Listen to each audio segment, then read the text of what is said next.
Ես շատ սիրում եմ Ալեն Դելոնին, առիթ ա եղել, որ դաժե Փարիզում ինքը ծաղիկ անվիր է, շատ պատահական, հա։ Պատահական։ Շատ Չէ, մի րոպե հետաքրքիր է, մենք Շանզելիզեի վրա ընկերուս հետ սենց ման են գալի, որ չտեսա ինքը գալիս, դե մի հատ կաֆե կար, որ ինքը հաճախ ես չգիտեի դրա մասին, հետո իմացա։ Ու այսքան մոտիկ,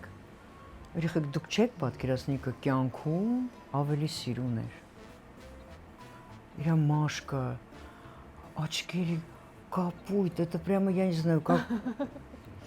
մենք քարացանք պրոստ, դե ջահել աղջիկներ ենք։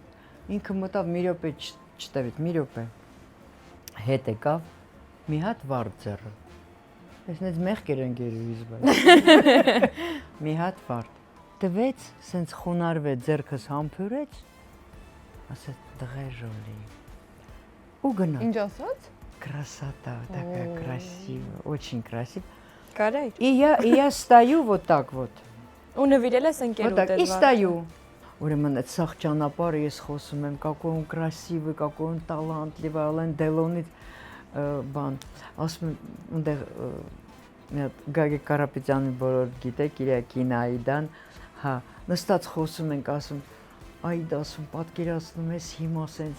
իջնենք, դռները սենց բացվեն, պիրոնի վրա, դե բրաց քաղաք, այնտեղ այնքան շատ ալկոգոլիկներ բաներ կային, դուրը ու Ալեն Դելոնը կանգնած, Ու ինձ վարդ ու մենք մոտենում ենք, մի հատ կեղտոտ, Ալեն Դելոն խմած, սենց շոյրը, куда это поезд двигается, не скажете, девочки? Այս այդան սենց էս էր Ալեն Դելոնը